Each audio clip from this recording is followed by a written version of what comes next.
Karibu sana kwenye channel ya Quality Farm, channel nzuri kabisa ambayo inakusaidia wewe mzalishaji kuweza kujifunza vizuri kabisa kuhusiana na masuala mazima ya uzalishaji.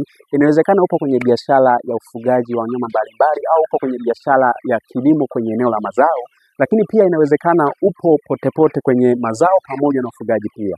Na hii channel inakusaidia sana wewe kuweza kujifunza masuala mazima ya ufugaji pamoja na kilimo kwa ujumla, kuweza kutambua basi fursa ambazo zinaweza kupatikana na mwisho wa siku uweze kufaidika na uzalishaji ambao unaofanya kwenye eneo lako ambapo ulipo. Jina langu naitwa Lembo Kija, napenda sana kuhusiana na masuala mazima ya uzalishaji, lakini pia kama wewe ni mara ya kwanza kuangalia video kwenye hii channel, jambo zuri kabisa ambalo unaweza kulifanya ni kuwa member, kwa maana ya kubonyeza alama ya kengele ambayo unaiona hapo chini, ili kusudi uwe member na mwisho wa siku utakuwa unapata video zangu mara kwa mara pindi tu ninapoziweka kwenye hii channel, uweze kujifunza vizuri kabisa kuhusiana na masuala mazima ya uzalishaji. Na kupitia hii video ningependa nishare na wewe kitu kidogo sana ambacho ni muhimu sana kwenye masuala mazima ya uzalishaji, hasa kwenye eneo la ufugaji wa kuku. Hapa nipo bandani, na hili banda lina uwezo wa kubeba kuku 500 mpaka 600, lakini jambo muhimu kabisa ambalo natakiwa ulizingatia kwenye masuala mazima ya ufugaji wa kuku, hasa kama una mpango wa kuanza ufugaji wa kuku au tayari ndo upo kwenye hatua za mwanzoni kabisa kwenye masuala mazima ya ufugaji wa kuku, ikusaidie kuweza kujifunza. Jambo la kwanza, hakikisha mpangilio wa vyombo vya chakula upo upande wake, hauingiliani na vyombo vya maji. Lakini pia jambo la pili, hakikisha kiwango cha malanda au matandazo ambayo utakuwa unaweka chini kama haya yanakuwa yamezingatia viwango ambavyo vinatakiwa, ukianzia kwenye kimo kutoka chini kuja juu, lakini pia ujazo wa hayo malanda yaendane na kiwango cha kuku ambao unataka uwafuge. Lakini jambo la tatu, hakikisha banda linaendana na idadi au kiwango cha kuku ambao unatakiwa uwalete.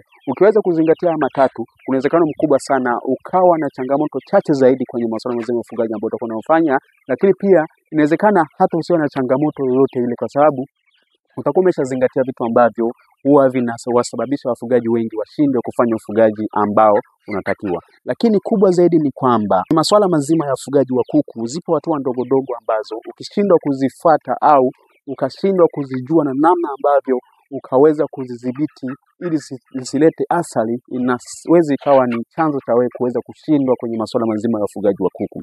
Jambo hilo ni kuhusiana na drinker au vyombo vya maji ambavyo vinatakiwa viwepo kwenye banda lako la ufugaji wa kuku.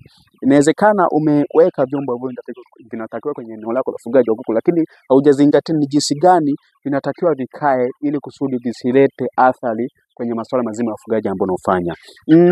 Chombo cha maji kwenye masuala mazima ya ufugaji wa kuku kinaendana pia na kimo cha kuku unaowafuga. Kama kuku wako ni wakubwa, basi na chombo cha maji kinatakiwa kiende juu kidogo. Kama kuku wako bado wadogo, kinatakiwa kiende na kimo ya shingo ya kuku ambao unawafuga. Na kitu muhimu kabisa kwenye masuala mazima ya ufugaji, especially kwenye deep litter system kama huu ambao unafanya mimi, hakikisha around hii drinker, kuzunguka hii drinker, hakikisha hapalowani hilo eneo.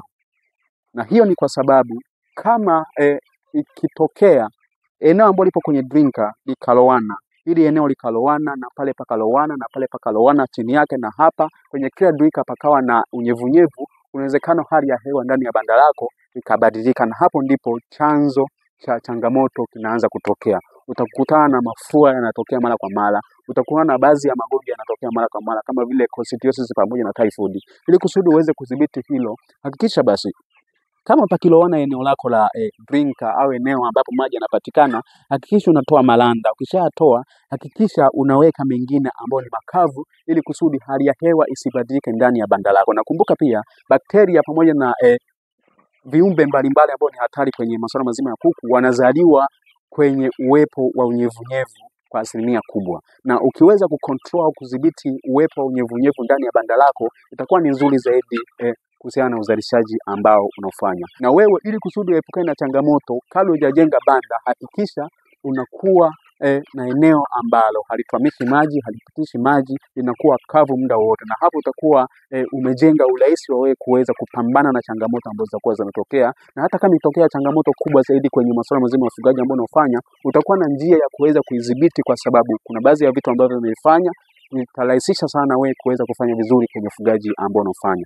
Hawa unaoona hapa, hawa ni kuku chotara aina ya Saso, na wanaelekea kukamilisha miezi miwili. wana wiki ya 7, wameanza wiki ya 8 kuelekea miezi miwili, na hawa wakishafikisha watu watakuwa tayari kuingia sokoni. Na wewe unaweza ukafanya ufugaji, lakini kabla hujafanya ufugaji hakikisha umefuata taratibu ambazo zinatakiwa za ufugaji, ukianzia kwenye namna ya kupata elimu ya mabanda, chakula kwa ajili ya kuku wako, aina ya kuku ambao unatakiwa wafuge, ili kusudi isiwe ni changamoto zaidi kwa wewe kushindwa kufanya ufugaji kwa sababu ya vitu ambavyo ulikuwa huvifahamu, na mwisho wa siku ikakusababisha kuweza kupata hasara. Kwa zaidi nikuombe tukutane katika video nyingine.